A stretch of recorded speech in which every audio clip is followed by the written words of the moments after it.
Welcome to The Success Face. In today's video, we will be discussing the book, What You Can Change and What You Can't by Martin E.P. Seligman.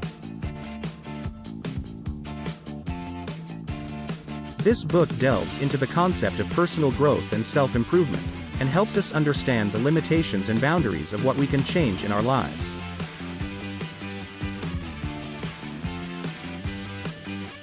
Whether you're looking to make positive changes in your career, relationships, or personal life, this book offers valuable insights and techniques to help you achieve your goals.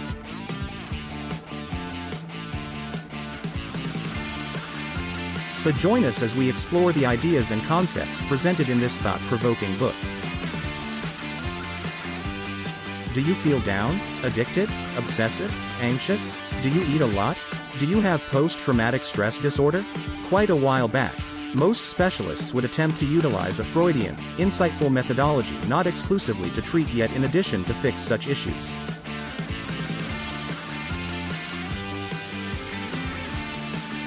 However, given the ever-increasing costs of medical insurance, this is rarely the treatment of choice today. Instead, the majority of current pharmaceutical and psychotherapeutic treatments focus on symptoms. Sadly, psychotherapies and drugs only have a 65% success rate. This is in part because the majority of personality traits that lead to problems are highly heritable. As a result, the majority of negative psychological issues can only be partially altered and not completely eradicated. The beginning of real change is knowing the difference between what we can change and what we must accept about ourselves. As a result, individuals who experience mental health issues must frequently merely hope to acquire the courage to deal with their issues. Keep faith. This can be done. It's possible that both Abraham Lincoln and Winston Churchill suffered from unipolar depression. First, be aware that some mental health issues may not be treatable. Then, realize that confronting such issues and rising above them requires courage. Many people surpass their IQs, fail to respond to drugs, make significant life changes, continue to live after their cancer is terminal, or defy the hormones and brain circuitry that dictate lust, femininity, and memory loss.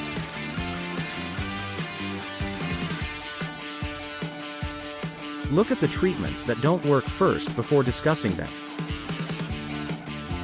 Self-improvement is strongly believed to be beneficial to individuals. They can slim down. Meditation can help them unwind. They can suppress sexual desire through mind tricks. They will no longer require alcohol. To improve their lives, control their rage, learn to love themselves, and become more charming, people spend money. Indeed, self-improvement is almost a religious adage. Unfortunately, self-improvement routinely fails far too frequently. Two perspectives on the world are at odds. On the one hand, this is the age of self-improvement and psychotherapy, which sometimes works. However, psychotherapy and self-improvement frequently fail, which is troubling. Take Judy, a typical overweight individual. She bravely tries several strategies to lose weight, each of which works for a short time. Be that as it may, unavoidably, the weight Judy loses returns, with significantly a bigger number of pounds than previously. She will eventually give up. Judy is advised to persevere by self-improvement experts despite this. They don't understand that their strategies simply won't work for her in the long run. In any case, organic psychiatry experts are not astonished that Judy can't get in shape. They claim that her weight loss success is determined by her genes and biochemical factors that she cannot control. They believe that personality is determined by genes and mood is determined by brain chemistry. Be that as it may, similar to the personal development specialists, these experts likewise are in many cases wrong. Our very personality turns out to be more the product of our genes than almost anyone would have believed a decade ago, according to this statement.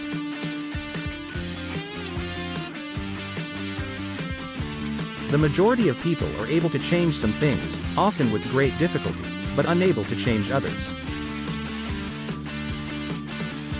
Depression, sexual dysfunction, and changes in mood and outlook are examples of changeable conditions.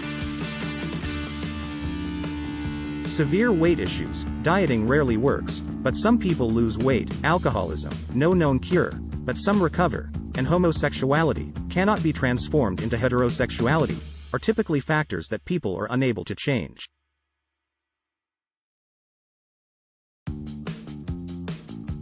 You will be better able to deal with your mental state and possibly alter it for the better the more you know about it.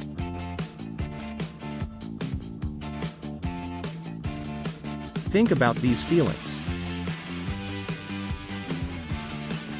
Emotions that are dysphoric. A lot of people daily experience 3 negative feelings: anxiety, sadness, and rage. Every now and then, many are depressed. It's possible that our inclination to anticipate disaster dates back to our cave-dwelling ancestors, who were constantly concerned about the real risk of starvation or being eaten.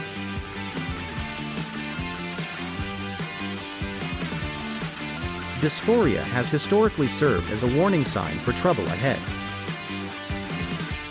The threatening tiger is a sign that danger is on the way. Anxiety sorrow alerts that misfortune is at any point present. A couple of additional bombed chases and everybody will starve. And rage suggests that evil, a hostile tribe, is near.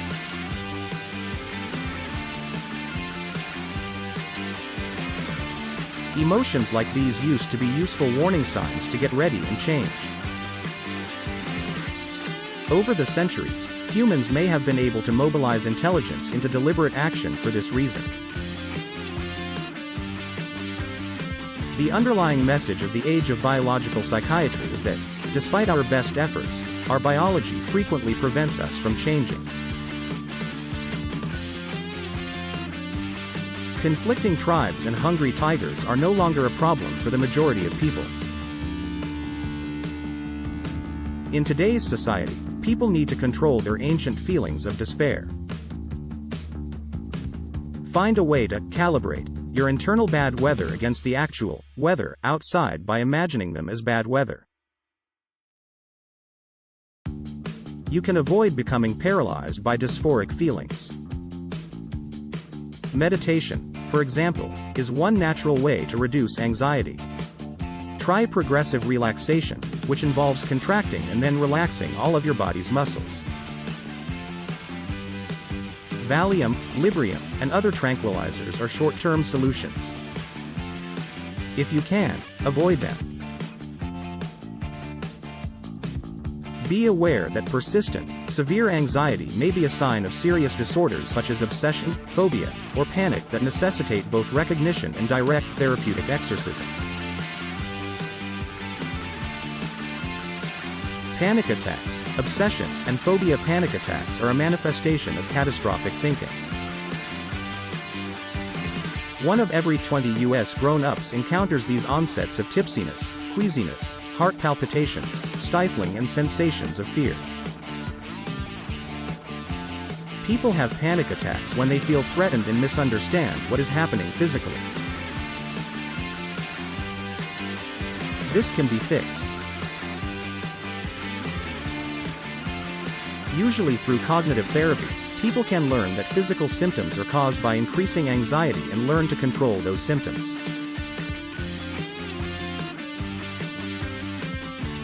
However, the view that everything is genetic and biochemical and cannot change is frequently also incorrect. Phobias also have a long history in evolution. It was rightly learned that things that could kill people should be avoided. Phobias are today described as unreasonable fears. Phobia sufferers are treated in two ways by therapists: systematic desensitization, in which a person learns to cope with progressively scarier stimuli after coping with a minor threatening experience. What's more, flooding, in which an individual is drenched in a phobic circumstance and manages it for a set period.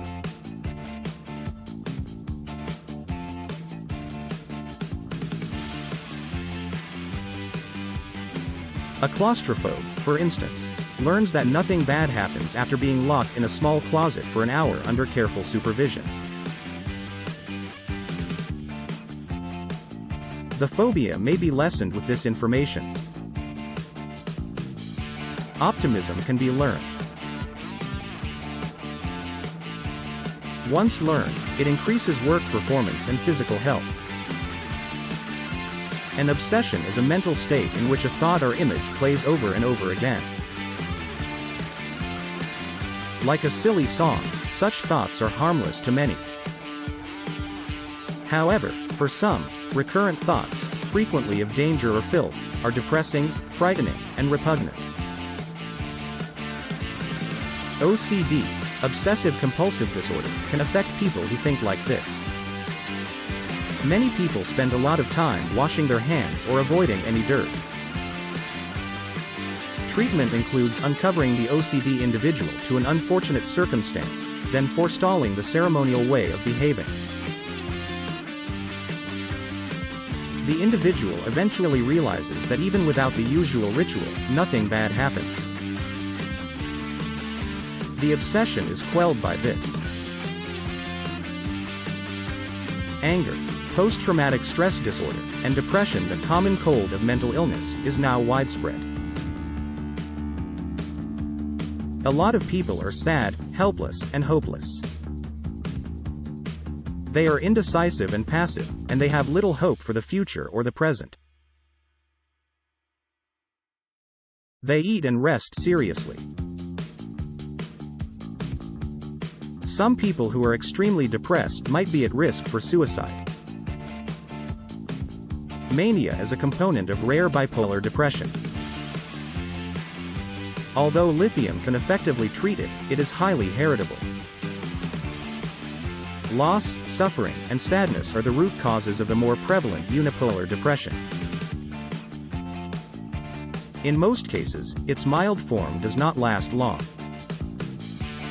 If you are experiencing mild unipolar depression, try to remain upbeat. Learn to refute pessimistic ideas that frequently originate in childhood. Significantly more women than men suffer from severe unipolar depression. It strikes at any age and frequently.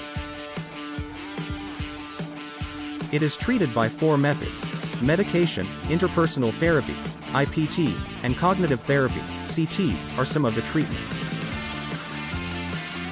IPT helps people who are depressed connect with others. CT assists them with tracking down better approaches to ponder misfortune and disappointment. Some things about ourselves can be changed, some things can't be changed, and some things can only be changed very hard. People who are mad are like volcanoes that are about to erupt. Outrage has 3 parts. Thoughts, such as, someone is attempting to hurt me; bodily reaction, tense muscles, racing heart, and attack. The person who is enraged targets another person. Anxious people with poor socialization may attempt to physically harm those they believe are to blame for their rage.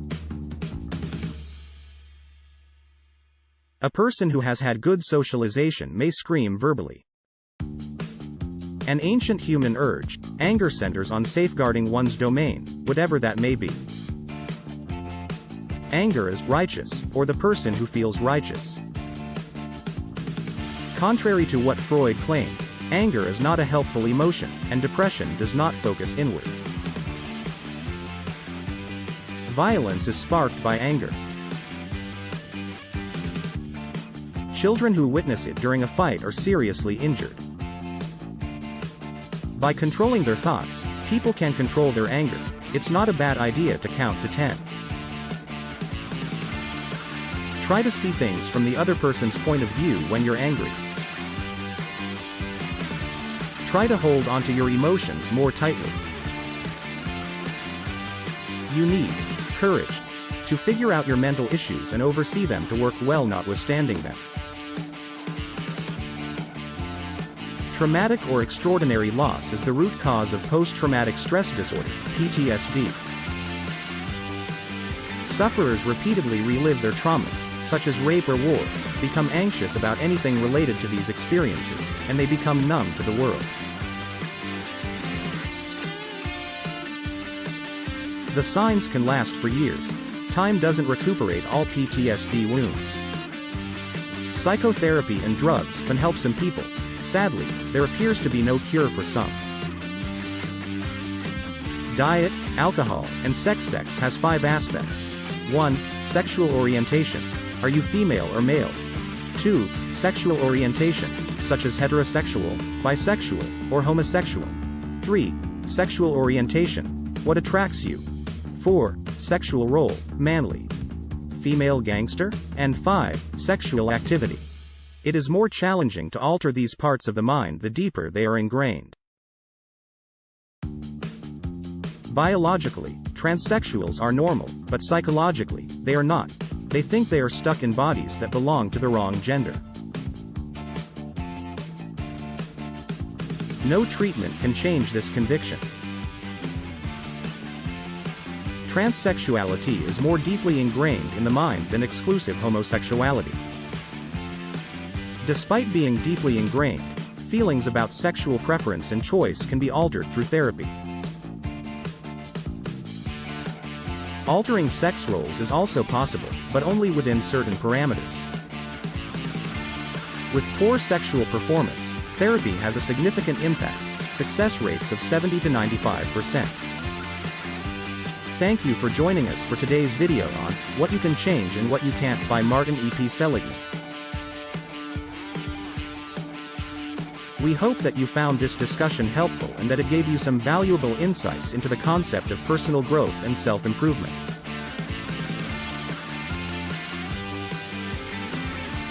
Remember, it's important to understand that while we can make positive changes in our lives, there are also limitations to what we can change. By being aware of these boundaries and focusing on the things we can control, we can set ourselves up for success and achieve our goals. If you enjoyed this video, don't forget to like and subscribe to our channel, The Success Phase, for more great content. Thanks for watching.